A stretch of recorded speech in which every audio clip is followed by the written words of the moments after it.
Tarkov patch 1.0.1 is here, and I'm going to show you all of the quest changes and various updates, quality of life things that we've seen in the first couple of hours of this being live. And we're going to start with the new gift that you can get on the website. So you're going to want to go to escapefromtarkov.com, log into your profile, click on your name up in the top right, go to profile itself, then click on gifts and click on the little present icon on the winter gift symbol. And you should see this pop up in game with the items. Here you'll get a bunch of different stuff, mostly Christmas style food and a holodilnic case, but you also get a few baubles. Now most of these are not very interesting, but do remember that with the cultist circle you can do a one-time change of a bauble into another type of bauble. So if you're struggling at some point to get it or to build the Christmas tree in the first place, then you can do it this way. The Christmas tree has also appeared in the hideout. You need one found in raid of each type of bauble to build it in the first place, and there's been a few screenshots of the various items that you can make in there, mainly from Logical Solutions and his guys. So if we just pull up a couple of these, you can see you can make gas analyzers. This looks like the Stitch Profi carrier, the big version of the SVD, and you can see a new item here which is the Tangerine. This looks like an AK-308. And we've got some of the old classic ones, which is a mule. We've got a Ledex here, which is Tangerine, Shushka Christmas tree thing, which we had last year.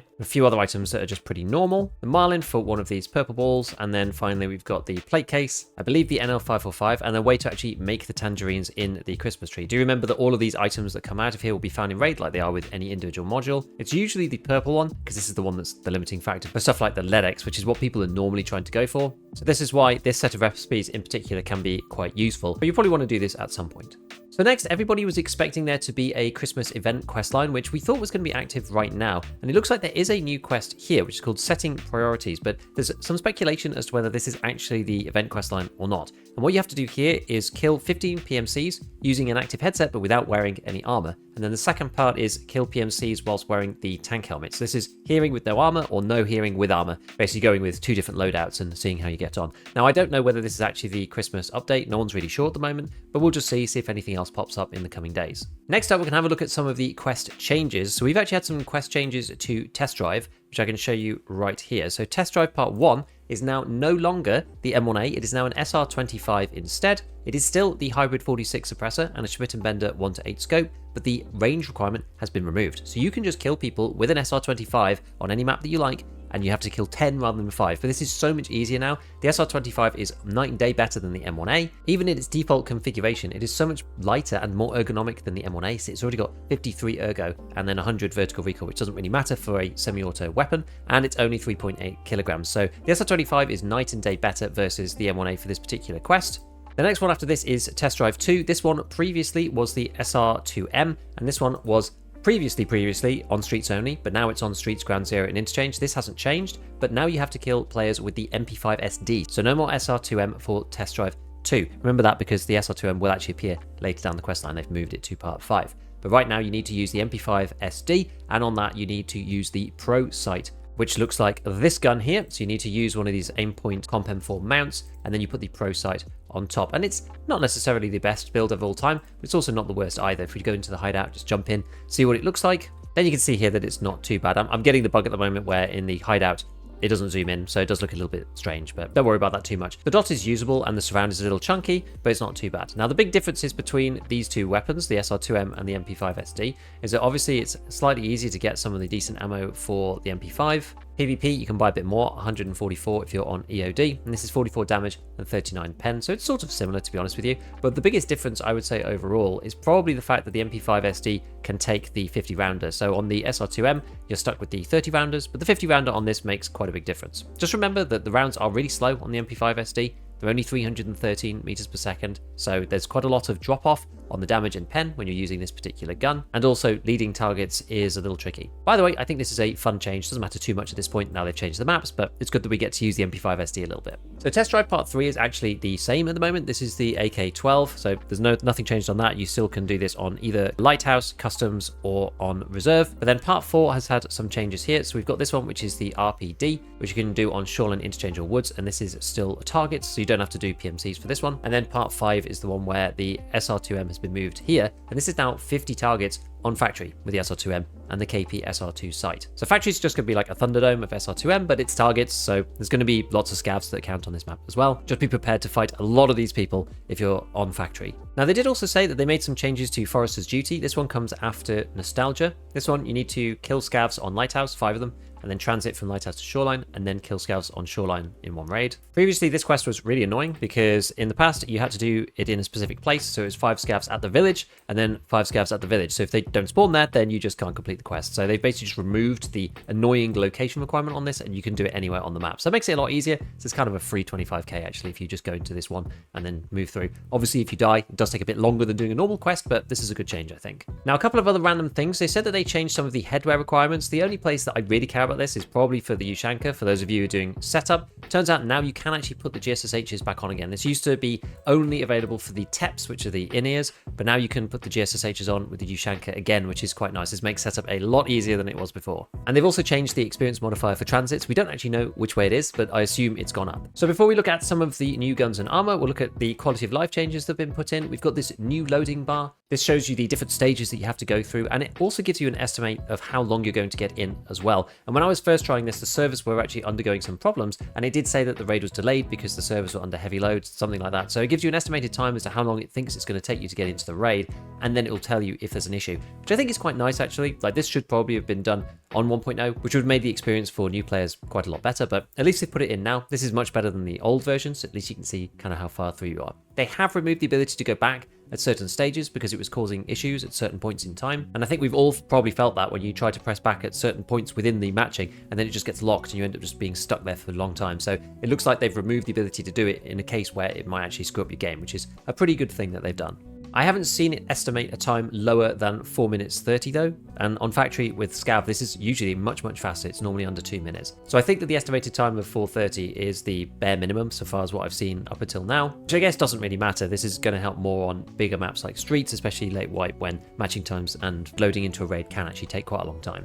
As we load in here, we can see that there's a new effect on our Scav. We've got Frostbite, and this does negative endurance. We have hands tremor, hydration recovery, and you can see there's a little timer on it. This thing ticks every 15 seconds, and each time you do it, you get minus 0.1 on your temperature, which is this guy down here. So it's 0.4 per minute. So if we wait the next 5 seconds until the next Frostbite, you can hear when it ticks through.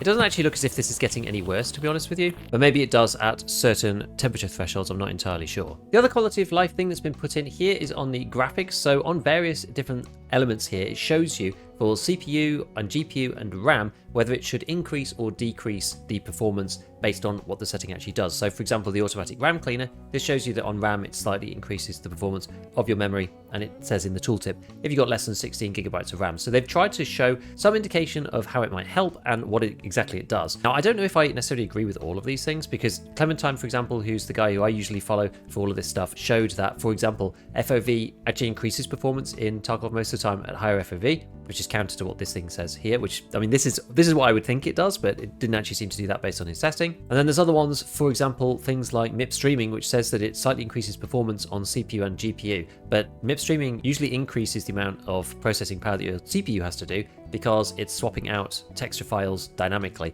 and so it decreases the amount of VRAM usage for GPUs that are struggling on VRAM. So I don't know if I necessarily agree with all of this, but this is a nice addition anyway. It's a good starting point to tell people exactly kind of what's happening. All right, next up we have a new gun that people seem to be very excited about. I think this is because of the IRL drip factor. I'm not really an IRL gun guy, so I didn't really know what the deal was with this thing, but it's basically the SR25 in tan. Most people are referring to this as the M110 for its IRL designation. But as far as Tarkov is concerned, this is basically just a tan lower receiver version of the SR25. There is no difference at all. I went in to have a check and see if you take all the parts off, the base stats are exactly the same, and it can fit all the parts that you can fit on the SR25. So it's really just an alternative SR25 in a different color. You know, we've got the two stock presets here. This is the black one and this is the tan one, and they're identical really, other than the fact that this one can take this stock here, the SASS stock in Torp, and this one isn't available on the black version for some reason. I don't really know why. It's probably just a oversight in compatibility. You can't put it on the other gun, but it's not a very good stock anyway, so it doesn't really make much difference. So in theory, you could use this for test drive part 1 if you wanted to. If you wanted to go for the full military LARP, then that's up to you. Got a few different armors as well that have appeared on Ragman. So let's go and have a look at Ragman level 2.